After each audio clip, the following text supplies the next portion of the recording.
Thanks for your patience. My name is Amber. I'm hanging out by one of the windows. Welcome to Miami Reserve. We are hanging out with gorillas. I can see Whimsy from where I am. She is our 8-year-old who turned 8 yesterday. But Mom and Dad are out here too. So what's going to happen next is I'm going to go upstairs. I'm going to throw out some snacks, and then I'm going to come back down and tell you all about them. I guess we made it for gorilla talk. What time even is it? 6. Oh, go for it.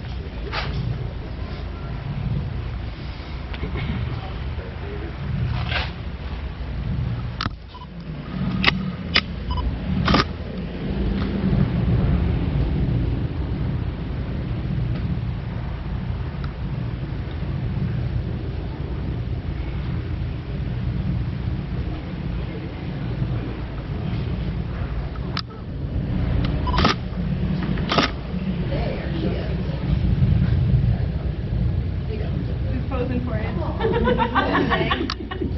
You gotta look this way. I wonder if she knows, because that thing's up there. I wonder if she knows. Oh, she knows? Yeah, she's waiting for the food comes. She's like, I see her.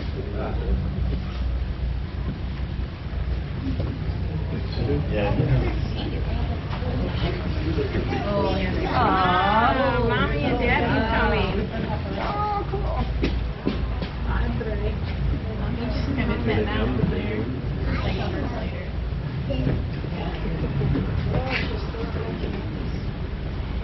Oh, there's a way big one.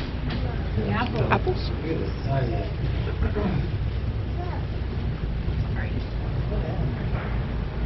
Oh, that was, yeah. There's 2 of them. There's 2 of them. Papa, there's 2 of them. There's 3. There's 2 other ones. Yeah, I said there's 3. Yeah. There's 3. No. I want a steak. Like, really? You don't eat that. Oh, now there are 2 of them. There's 2 of them now.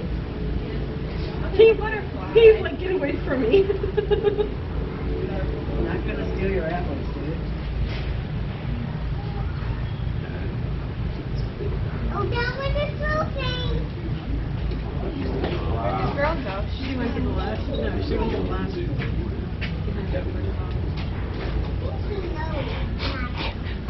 It's like Easter egg hunt. Pick up all the pieces of apples.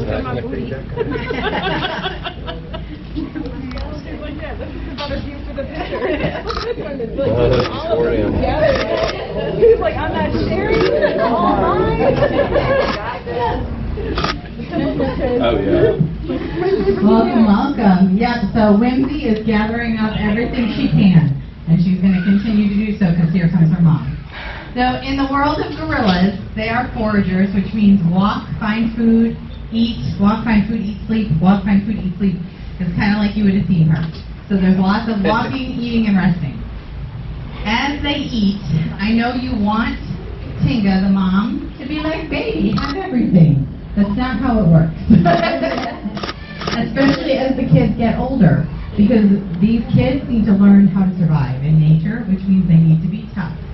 So there is going to be a little competition for food. You are going to see a little competition between 2 of them. They're also, if you notice, picking up different food items. So I threw peppers, and I threw what's called primate chow. Primate chow is like veggie granola bar. These animals eat between 30 and 40 pounds of plant matter a day, both in zoos and in nature. They have an extra long digestive tract. They have about 30 feet more intestines than you do because they have to be able to process all that plant matter. So they're going to eat all day long. And you can see Tinga, the mother on the right, is picking up all those little pellets, where Whimsy, the little girl on the left, is just gathering as much as she can in her arms to hold.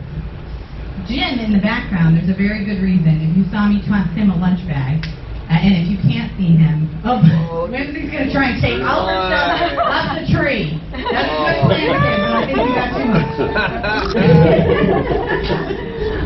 Jim, who's on the other side, he's our dad in this group, so we have mom, dad, daughter. And he is used to, so let's pretend for a minute that I took all the food and threw it everywhere. These two girls are a lot faster than him. They will run around and they will eat all of the food. And there will not be much left for Jim. Jim needs to get the amount of food that is meant for Jim. So, on purpose, I took the girls' food and spread it everywhere so that they would come down, get some activity, spread out, do the normal behavior. But Jim's portion I put in a paper bag and threw straight to him so that he would have a chance to work on it. That doesn't mean that they're not going to go try to steal from him, because they might. Good luck, kiddo. And your mother likes to climb that tree too, so that goes. So like I said, they eat between 30 and 40 pounds of plant matter a day each day, so they are eating all day long. This morning they got romaine lettuce and kale, and I don't really see a scrap of anything left out there. They also get branches. They do like to eat those oak trees, so they're working on that. They eat lots and lots of different foods, but they're all plant-based. You see that nice rear end, Tinga. Very cute. Have you been here in the past and you've seen bigger gorillas? If you've seen different gorillas, these gorillas have been here for about 5 weeks. They came to us from the Jacksonville Zoo. So we will have Tinga, the female who's sitting at the base of the tree. She will be a mom again in the future. Not right now, she's on birth control, but in the future, the plan is for her to have more kiddos here with us, with Jim. Our boys went to Jacksonville, so it was a complete flip-flop. At Jacksonville, they have another family group of 9, and in that group, they've got a couple little boys that are about to meet a bachelor group, which if you're familiar with our last group, that's what we had. We had a dad and 2 kids.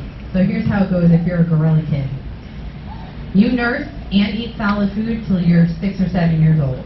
And at 7 or 8, you are reproductively capable. So the line between kid and college is very, very thin. And when you hit reproductively capable, you are out of the group. For females, that means they might find a male who comes by and is like, hey baby, and they start a new troop together. Or a whole troop might come by and be like, we need a babysitter, you want to come be a babysitter? And they do that. So for little boys, they look for a bachelor group, a big roving group of male gorillas. Usually there's a couple of silverbacks, all different ages, usually from age 7 all the way up to late teens, early 20s. And in that group, they learn how to be a big gorilla and they learn what they want to do. At Jacksonville, in their group of 9 gorillas, they have a couple little boys that are about to meet a bachelor group. So our bachelor group went to Jacksonville. Those 2 little boys will join it, and they will become a bigger bachelor group. Cool thing about bachelor groups, though, is everybody thinks that every animal wants to be in charge, and that's not how it works. You know from humans that not every human wants to be a parent. Not every human wants to be in charge. And in bachelor groups of male gorillas, some of them never leave the bachelor group. They are like, this is how I want to live, this is what I want to do. Some of them would prefer to be solitary, so they go off on their own. Some of them will do what you think they're going to do, which is find a family, make a family, steal a family, do that. But my favorite ones are the ones that go up to a family group and are like, hey, Silverback, I want to hang out with your family. I will help you protect them. I will not mess anything up for you. Are you down? And if you're down, then all the hormones in the group drop, and you will see multiple silverbacks in a family group together, which is pretty cool stuff. So back to this group of gorillas. Tinga, who's walking around finding all the food she can, is 18 years old. Her daughter Whimsy is up in the tree. She's 8. Jim is 36. He's the one that's on the hill around the corner up to the left. And so they're relatively new to us. The Jacksonville exhibit they came from had walls and glass, so they were used to those things. But it did not have that big open amphitheater by the waterfall, so they had to get used to that. They had a train that came by their exhibit, but they did not have roller coasters or music or people screaming, so they had to get used to all those things. For the first week and a half or 2, they were inside the building, which if you look at that back wall, think of that as the house and this is the backyard. Inside the house, there are rooms for them that everything that separates people from animals is steel mesh. But we had people doors open so that all the sounds from out here could come inside. She's back and presumably ate everything. It's all right, she's a grown girl. She can do that. Now, if you love seeing gorillas in zoos, if you love seeing gorillas in nature, one of the ways that you can help them is by recycling cell phones. I know that sounds weird, but there's a mineral that goes into small rechargeable electronics called coltan. It is mined from gorilla habitat, and it is recyclable almost to infinity. So the next time you get a new cell phone or a new electronic device, if you can recycle the old one, that helps out these animals enormously. As for our part in it, we work on the species survival plan, which is like genetic Tinder.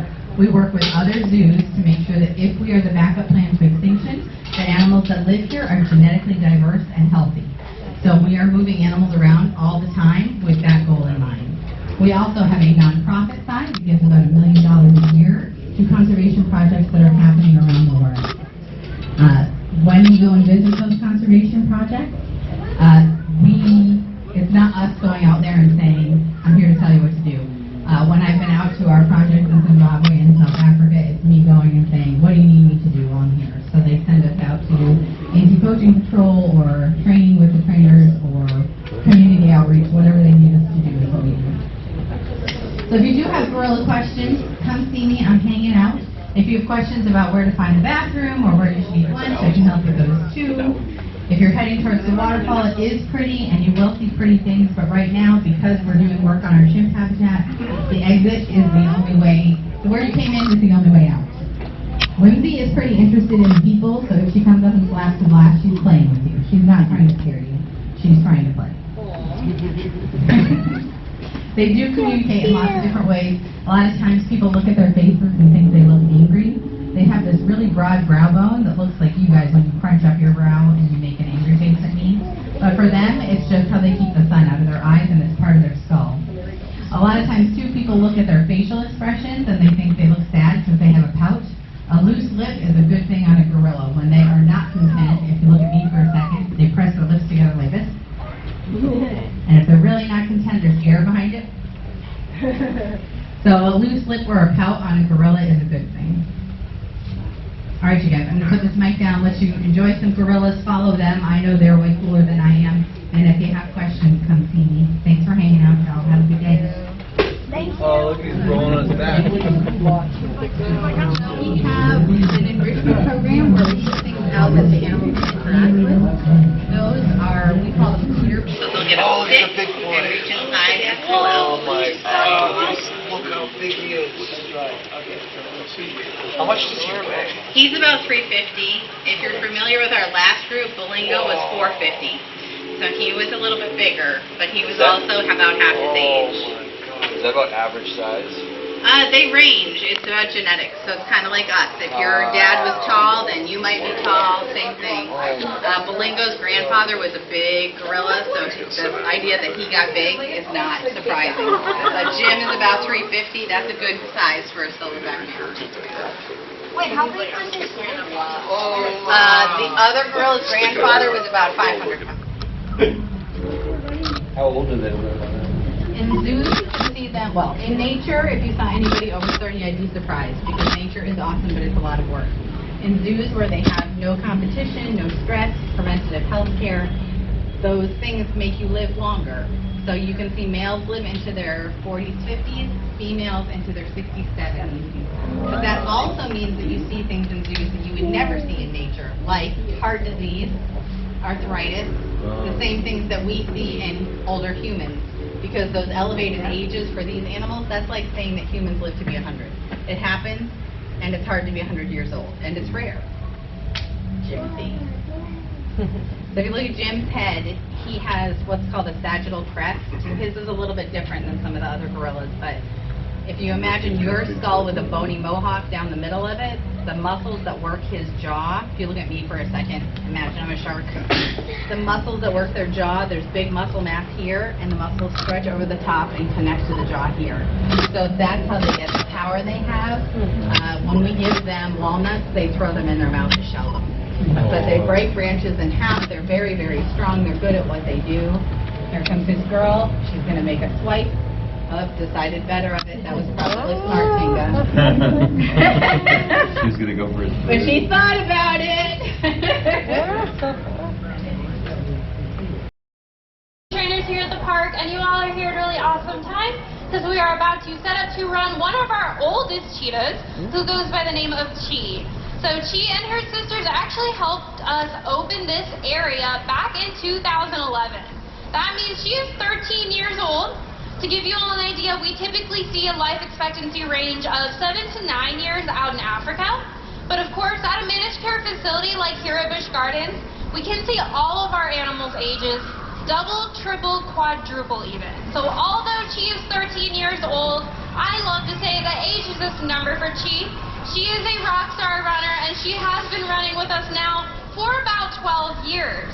And you did hear me correctly. She did have to learn how to run with us here at Busch Gardens. So just like humans aren't born knowing how to walk, cheetahs aren't born knowing how to run. So how do you train a cheetah how to run? You'll see a couple of my coworkers behind me starting our run setup. Maria and Josh are taking a long green string down the length of our track here, and they're going to be putting it through our removable pulleys that are already in place from our 11:30 presentation. Those removable pulleys, though, are what make our run setup here really fun and unique, because we're able to do a different track pattern every single day if we would like. So say, for example, we wanted to work on Chi's reaction time. We could do a zigzag pattern or a lightning bolt pattern down this track. Say we want to work on her turns. We could set up those pulleys around this big oak tree here, or even around the big rock on that end. But most often when you stop by our presentation times, you will see we tend to do a down and back pattern, because this is the absolute best way to see the acceleration and top speed of our cheetahs, which is what you're all here for today. Does anyone know the top speed of a cheetah? Shout out nice aloud if you know it. 65, 70, 80. That is a very specific number, 38 miles per hour. So you're all in that range. We typically like to give them a maximum of 60 to 70 miles per hour, but they do tend to average anywhere from 30 to 50 miles per hour on their coasting speed. But then they hit that 60 to 70 the last little bit of their run when they're heading after their prey. And we have seen those very top speeds out here on this habitat with Chi's sister Nave. She was clocked out here going 64 miles per hour. So I'm sure Chi will have some of that speed in her for you all today. So once that green string is through the pulleys, they've now taken it all the way back to the left side of our habitat where our machine setup has now been revealed. It's a really simple machine. It's actually a car battery hooked up to a wheel. This is then controlled by a remote control that has a switch for forwards, a switch for reverse, and a button for go or acceleration. It sounds pretty simple, but it's actually a very complex and unique skill we learn here at Cheetah Run. Whoever is running the machine, it is their job to communicate to the cheetah exactly what we were looking for in a cheetah run. So we're looking for acceleration out of the gate, beautiful cheetah body positioning, beautiful turns on either end of this habitat. Chi, as of lately, has been showing us that her acceleration out of the gate isn't quite where we would like it to be. So there is a chance today where Joshua, who's running the machine, might be catching that target underneath the rock today. So Chi out here, she will be chasing after a feather lure. It's pretty similar to a cat toy you probably have at home. And what we do when we are changing the criteria or wanting to better our cheetah's runs is we can replicate a cheetah losing its prey out in Africa. So whoever is running the machine, what they'll do is they'll run the machine, they'll hide that feather underneath the rock, and our cheetahs will go back behind the scenes and they'll have another opportunity to run again. This replicates the cheetah losing its prey so that it learns next time maybe I need to run a little bit faster, next time I need to make my turns a little bit sharper. So for Chi today, what we're looking for is we're looking for her to start running by this big bamboo bunch over here, just by the gate, or if it's a little bit easier for you, this little oak tree right here in the front. So she needs to start running by that point right there. We don't want her to come out here and just wander out. She's kind of gotten a little bit slower lately, and we know she's capable of that acceleration and that top speed. If she comes out here and she starts running by that line, she will have a totally normal run. She will do about 1.5 laps to 2.5 laps, and that is all cheetahs have to give. So she has to give us that beautiful cheetah body positioning within that 1.5 to 2 laps. Again, if she comes out and she walks to this bamboo line and maybe walks a little bit further and then starts running, that is when Josh will have the opportunity to catch that feather underneath that lure. But again, she will still get another opportunity to run. So we use what's called positive reinforcement training here. So our runs have a very different motivation than what would be happening out in Africa. Out in Africa, if the cheetah doesn't run for the day, they don't catch their food. If they don't catch their food, they don't eat for the day. Here, all of our animals will always still get 100% of their diet no matter what.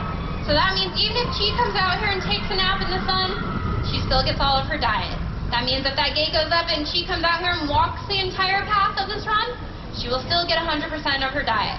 She comes out here and does a beautiful run and throws us all out for surprise, she'll get 100% of her diet no matter what.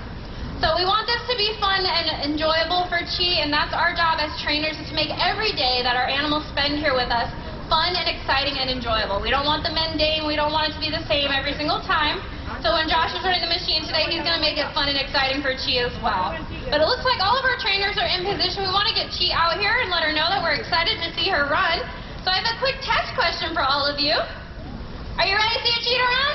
Yeah. All right, that's what we want to hear. That gate will go up whenever Chi is ready.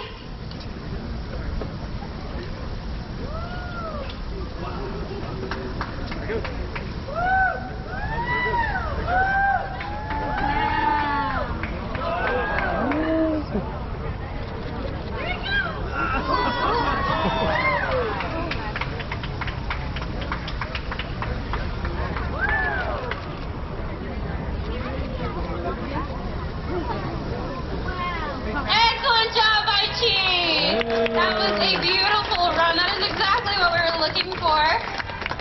You saw some of those beautiful turns there on either end of the habitat, and she ran exactly at that point that we were looking for. So now she has caught her well-deserved prize, that bundle of feathers, and Josh is going to approach her and offer her some snacks. They do primarily get a raw red meat mixture out here on the habitat, but we can also offer them some other fun carnivore goodies, such as chicken, steak, bones back behind the scenes. But she can hang out with those feathers for as long as she would like. She might want to go back and double check that they're still there. So cheetahs aren't predators, right? She just worked really hard to get her prey item. Oh, I'm wrong. She's coming up right now. But what we don't want to do is we definitely don't want to steal away the prey item of a cheetah or a large predator. So instead, Josh just had a little conversation with her. He approached her. He gave her lots of snacks as our way of congratulating her and thanking her for doing such an awesome run. And she said, okay, I'll come away from those feathers if it means I get more snacks. You also might see Josh utilizing a touch or a tactile behavior. This is a fully trained behavior. We do not pet our cheetahs here. They are still wild animals. All of our animals, in fact, are still wild animals. The only difference between our animals here at Busch Gardens and the ones out in the wild is the positive reinforcement training and the relationship that we do share with them. Speaking of relationship, that's another really wonderful thing that we can utilize here to reinforce our animals. So me just hanging out here with Chi, that might be more reinforcing to her than a really large meal, especially after she just sprinted really hard. We can also utilize this beautiful sunshine. It feels really nice here, so maybe sunbathing is a lot nicer for Chi right now than a large meal. But we are out here with a 100-pound carnivore, and this is not something we take lightly. This is not a first day on the job type deal. It takes a lot of time building up trust and relationship back behind the scenes for months, if not years, before we're able to come out here and share the same space as our cheetahs. We want to make sure not only does the trainer feel safe and trust the cheetah, but we want our cheetahs to feel safe and trust their trainers as well. And once you have that trusting relationship with the cheetah, it can be really reinforcing just for them to hang out and get that one-on-one undivided attention from their favorite trainers. Now, Chi is actually purring really loudly right now, and I would love for her to be able to share that with you all if she's okay with it. So we're going to give it a shot.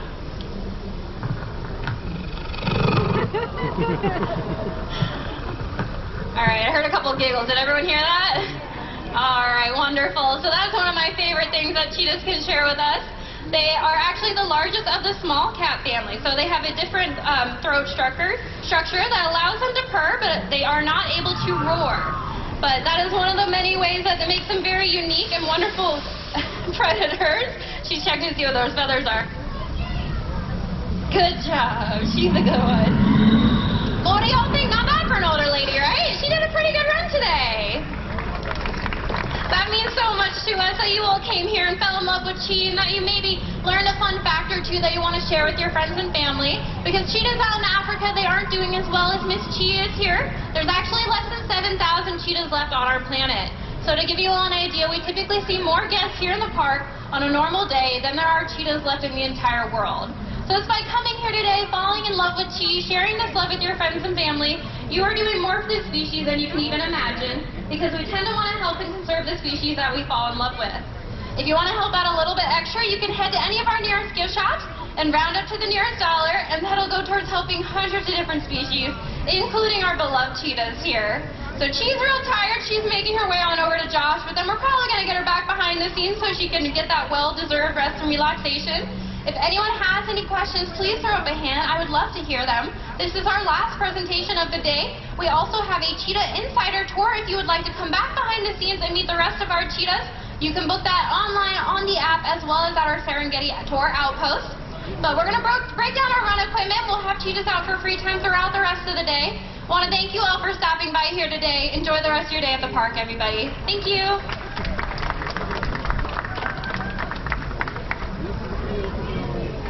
How many cheetahs do we have? We have 9 cheetahs total that call Busch Gardens home. That is just who is on the grounds currently. They live in 5 separate social groups, so Chi here lives with her sister Nave. That does not include all of the cheetahs that are within our conservation program across the United States as well as across the world. Great question. Any other questions? No? Yeah, I see a hand.